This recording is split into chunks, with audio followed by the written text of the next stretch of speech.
अलग से कुछ करना चाहते हो, मतलब तुम अपनी कसाय को प्रदर्शित करना चाहते हो। जो लिखा ही है उसको अलग से लिख के क्या करोगे? नहीं समझ पाए हैं हम आज तक, वास्तविक देव शास्त्र गुरु की परिभाषा को भी नहीं समझा। क्या है शास्त्र? बन गया आज कोई ऋषभ पंडित, पढ़ लिए 4 ग्रंथ, लिख लिए इधर के उद्धरण उधर के उद्धरण, इधर का श्लोक इधर का आधा उधर का आधा, और छाप दिया महाराज जी जिनवाणी भेंट। जिनवाणी नहीं है, आगम नहीं है, शास्त्र नहीं है, चिंतन तो किंचित भी नहीं है। वह चिंतन जो आगम के अनुरूप है, वह जिनवाणी के अनुसार है, वही चिंतन जिनवाणी हो सकती है, मनमानी जिनवाणी नहीं हो सकती। बताओ ना प्रमोद भैया, आत्मा ज्ञान दर्शन स्वभावी है, इतना कहने के लिए तुम्हें अलग से बात करने की क्या आवश्यकता? पानी ठंडा है, अग्नि गर्म है, यही तो चिल्ला रहे ना। काम उपादान से ये होगा है, दुनिया को पता है। अलग से कहने की क्या जरूरत? अलग से कह रहे हो, कहीं ना कहीं वह कसाय की गांठ बैठी है। सत्य नहीं है, असत्य है, धर्म भी नहीं है, संप्रदाय खड़ा करके रख दिया है हमने कंपनी के नाम पर। कंपनी के नाम पर पैकिंग बाहर के हमने क्या कर दी? कंपनी की ब्रांडेड कंपनी को हमने खरीद लिया। उस कंपनी को बाहर से क्या होता है ना, ऐसा व्यापारों में बड़े बड़े इसमें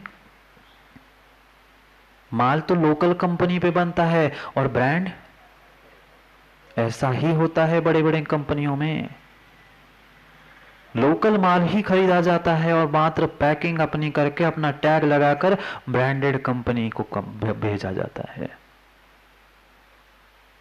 हमने धर्म के साथ भी ऐसा ही खिलवाड़ कर दिया, हमने आगम के साथ भी ऐसा ही खिलवाड़ कर दिया। लोकल प्रोडक्ट को कंपनी के नाम पर बेच रहे हैं। तुम दूसरों से छल नहीं कर रहे हो, तुम दूसरों से छल नहीं कर रहे हो सन्मति भैया, अपने आप से छल कर रहे हो। कम से कम आने वाली पर्याय के बारे में तो सोच लो। ठीक है, उलझना नहीं है अजन्मे पर,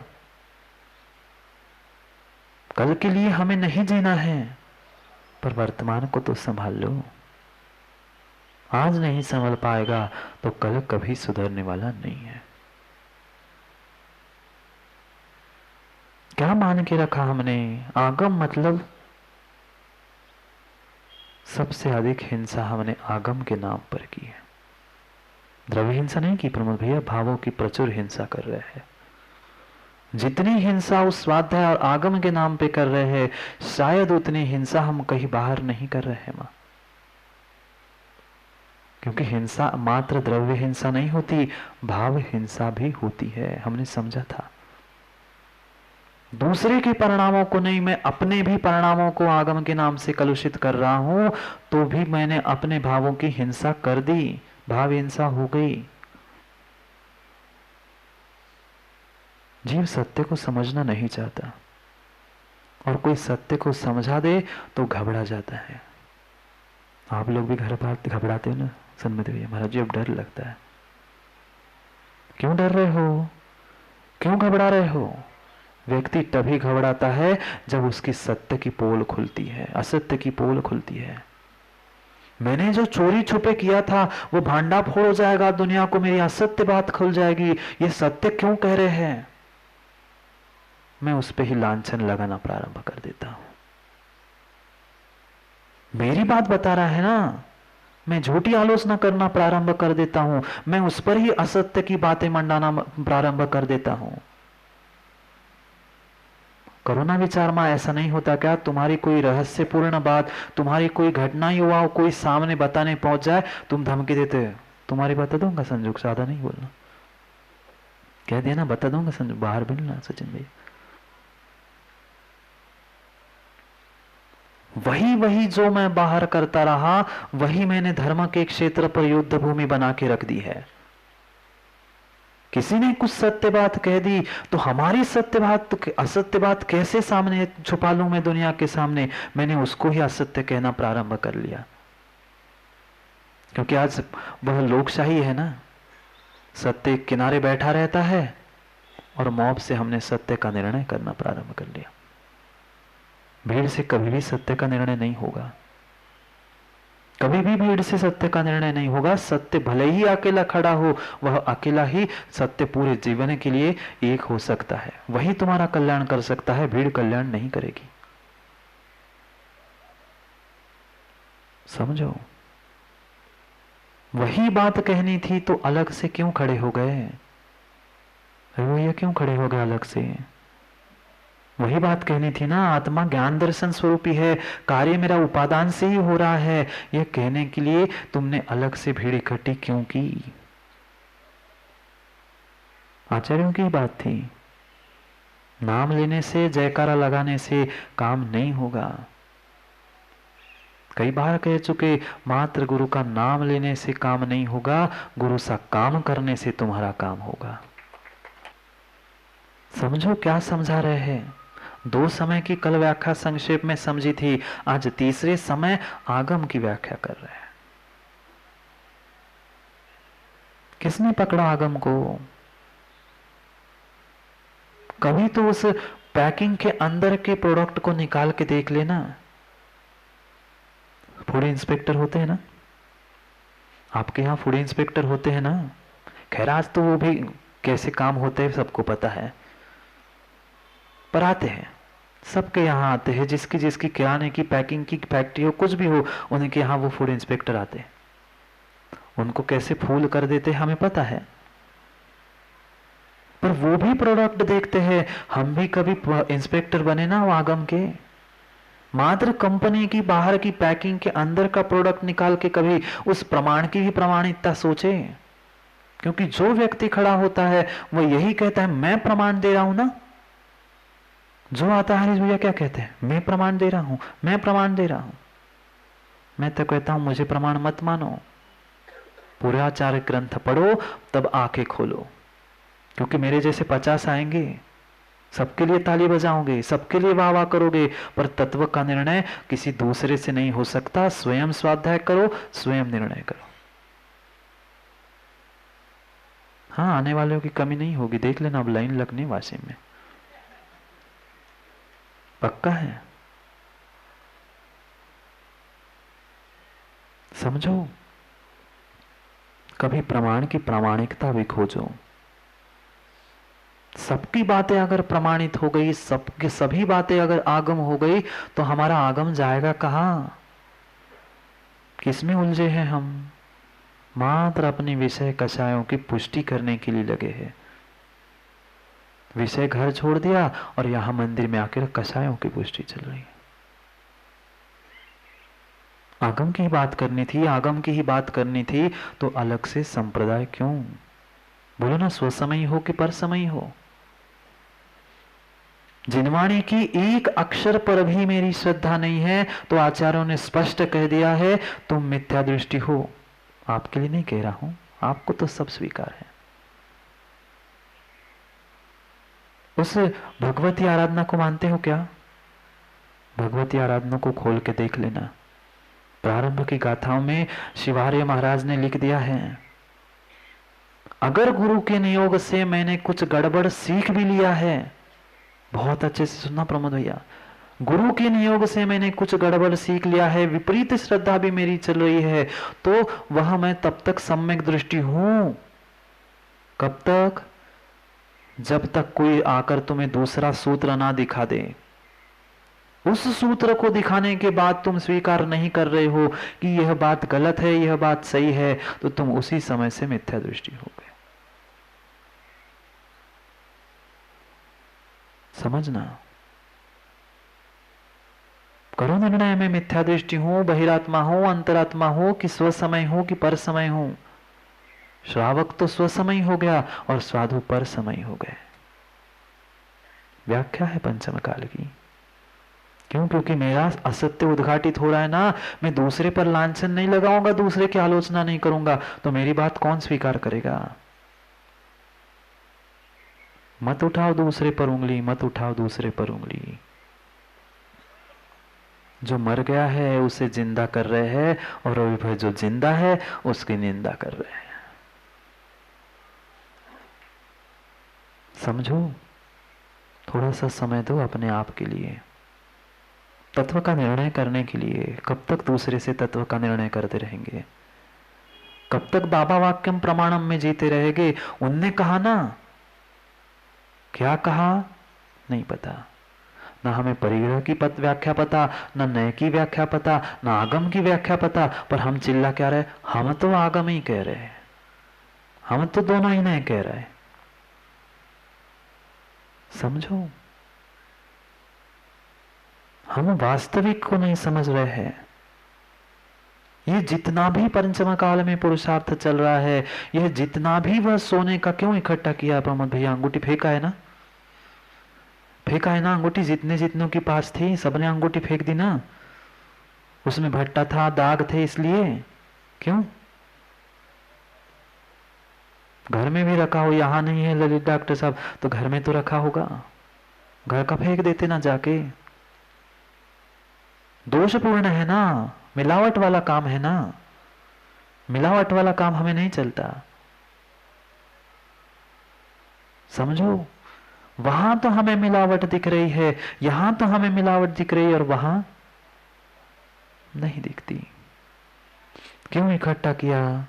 मां कोई कहे आपको कि 5 ग्राम की अंगूठी में वो 202 ग्राम 3 ग्राम मिलावट है, और मात्र 1 ग्राम के सोने को भी इकट्ठा करते हो ना आजकल, तो 1 ग्राम का भी आने लग गया ना। उस 1 ग्राम के सोना कोई देना चाहे तो आप क्या सोचोगे? नहीं चाहिए कहोगे कि सोना नहीं है, मुझे नहीं चाहिए। बोलो ना माताओ, 1 ग्राम की कोई दे रहा है, 5 ग्राम उसमें क्या है? अन्य धातु है, और 1 ग्राम सोना है। क्या करोगे? फेंक दोगे ना। क्यों? महाराज जी 1 ग्राम क्यों ना हो, सोना है ना। 1 ग्राम तो सोना मिल रहा है, ऐसे 50 अंगूठे में इकट्ठा कर लूंगा तो मेरा 50 ग्राम सोना हो जाएगा, कितनी कीमत हो जाएगी। नहीं करते ना ऐसा। कोई दे दे आपको 1 ग्राम की, 1 ग्राम भी रखोगे कि नहीं? उसमें 5 ग्राम भट्टा था, नकली था, ऊपर के वो क्या होता है, ऊपर पानी चढ़ता है ना, पानी चढ़ता है ना, हम पे भी पानी चढ़ा है पंचम काल का। हाँ, उस पीतल के और उस तांबे के अंगूठी पर, गहनों पर वो सोने का पानी चढ़ा कर 1 ग्राम और बेंटेक्स क्या क्या बेचते हैं, बेचते हो कि नहीं? उस 1 ग्राम सोने को भी तुम सोचते हो कि वो भी मिल जाए। महाराज जी 1 ग्राम की कितनी कीमत, कितनी कीमत सोचने बदल गए होंगे ना।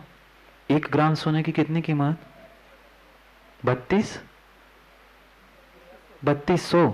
32 रुपए तोला है ना। कितना है? 32,000 रुपए। तो 3200 रुपए क्या हुआ? 1 ग्राम के 3200 रुपए हो गए। महाराज जी एक एक ग्राम इकट्ठा करेंगे तो कभी ना कभी तो मेरे पास वह 1 तोला हो जाएगा। ऐसा नहीं सोचते ना? एक एक चम्मच, एक एक चम्मच, एक एक चम्मच, एक एक बर्तन इकट्ठा करके पूरा सेट को इकट्ठा करते हो कि नहीं? नहीं करते। डिनर सेट वगैरह जिस दिन क्षमता होगी उस दिन पूरा खरीदते हैं, पर जिस दिन शक्ति नहीं है उस दिन क्या सोचते हो? कभी इस सेल से, कभी उस सेल से, कभी उस सेल से, यहाँ से कटोरा, वहां से चम्मच, यहाँ से ढक्कन, कुछ कुछ करके हम पूरा सेट कर लेते हैं अपने किचन को। हंसते हो आप? गलत बोलता हूं क्या माँ? जब शक्ति होती है तब हम पूरा सेट खरीदते हैं, पर जब शक्ति नहीं है तब क्या करते हो? थोड़ा थोड़ा, वह चाहे डायमंड सेट हो, चाहे तुम्हारे ज्वेलरी सेट हो, पूरा सेट खरीदने की ताकत नहीं है तो पहले इधर का, फिर उधर का, फिर इधर का, सब इकट्ठा करते हैं कि नहीं? करते हैं, करते हैं। दुकान में भी हमारी पूरा फर्नीचर करने की, पूरा सेट एकदम करने की शक्ति नहीं है तो क्या करते हैं? पहले फ्रंट का काउंटर, फिर पीछे की दीवार, फिर इधर का, फिर उधर का, फिर पूरा काम चमका देते हैं। स्वीकार है प्रमोद भैया? पंचम काल है। नहीं है मेरे पास बिस्किट, नहीं है कुछ भी मेरे पास। हाँ है, हीन सहनन है, सब कुछ हीन निमित्त है, सब कुछ है। क्योंकि बहुत सारी बातें हम करते, महाराज जी ये कैसे, महाराज जी ये कैसे, महाराज जी ये कैसे। घर में सब बातें याद आती है। 1 ग्राम भी सोना, 1 ग्राम का 1 ग्राम के 10वां भाग भी सोना दे तो छोड़ोगे क्या? नहीं छोड़ेंगे। जब शक्ति होगी तो समग्र चारित्र और समग्र रत्नंत्र से मोक्ष होगा ही होगा, पर मैं आज 1-1 ग्राम सोना इकट्ठा नहीं करूंगा तो मेरा कभी भी काम होने वाला नहीं है। ये संस्कार चल रहे हैं अपनी आत्मा पर डालने के लिए। हम सोच रहे हैं कि हम एकदम से जन्मे, ऐसे जन्मे, भगवान बन के जन्मे और भगवान बन जाए। 3 काल में संभव नहीं है। नारियल भी एक बार में नहीं फूटता, नारियल भी एक बार में नहीं फूटता, 10 बार पलटना पड़ता है, तब 11वीं बार जाकर वह नारियल भी फूटता है। और हम कर्मों को एक बार में फोड़कर भगवान बनना चाहते हैं। स्वीकार है, निरतिचार पंचम काल में वह मूल गुणों का पालन होता ही नहीं है, आगम में लिखा है। फिर तुम दोष किसमें खोज रहे हो? पर वह भी निरतिचार नहीं होते हुए भी वह 1 ग्राम सोना, 1 ग्राम सोना माँ, 1 चम्मच, 1 कान का गहना, 1 नाक का, 1 इधर का, सब इकट्ठा करके मैं सेट बनाता हूं। क्यों? मुझे दिखाना था, मुझे भी सिद्धालय में जाके दिखाना था। पर आज नहीं संस्कार डालूंगा तो जन्मों जन्मों तक कभी संस्कार भी तुम्हें मिलने वाले नहीं है। ये भूल मत करना प्रमोद भैया कि 28 मूल गुण नहीं होते। हाँ, ये स्वीकार है निरतिचार पालन नहीं होता। प्रमाद किस लिए कहा? द्रव्य क्षेत्र काल की पर्याप्त सत्य क्यों कही? जितना जितना आगम में लिखा है परम परम सत्य लिखा है। पर मेरी पोल खुल जाएगी ना, मैं स्वीकार कर लूंगा तो मेरे पीछे की भीड़ कम हो जाएगी। वास्तविकता है। इसी कारण से वो उत्कृष्टता वर्तमान में साधुओं के पास भी नहीं है। इसलिए तो कुंद कुंद स्वामी आज बहुत कुछ कह रहे हैं। उस साधु को लिए भी, अंतरात्मा के लिए भी कह रहे हैं कि तो अभी पर समय है। परमात्मा की अपेक्षा से नहीं तो श्रावक की अपेक्षा से कह दो साधु को पर समय। भूल कर रहे हैं, शब्दों को नहीं समझ रहे हैं, अर्थों को नहीं समझ रहे हैं। समझो, अगर वही सत्य था, वही पंथ सत्य था, संप्रदाय सत्य था, तो उसके ही 4 भाग क्यों हो गए? अब हो गए ना 4, कहने की आवश्यकता नहीं है। रवि भैया समझ गए ना? आत्मा को समझ ही लिया था तो लिखने की क्या जरूरत थी? और लिख रहे थे तो समझा कहाँ था?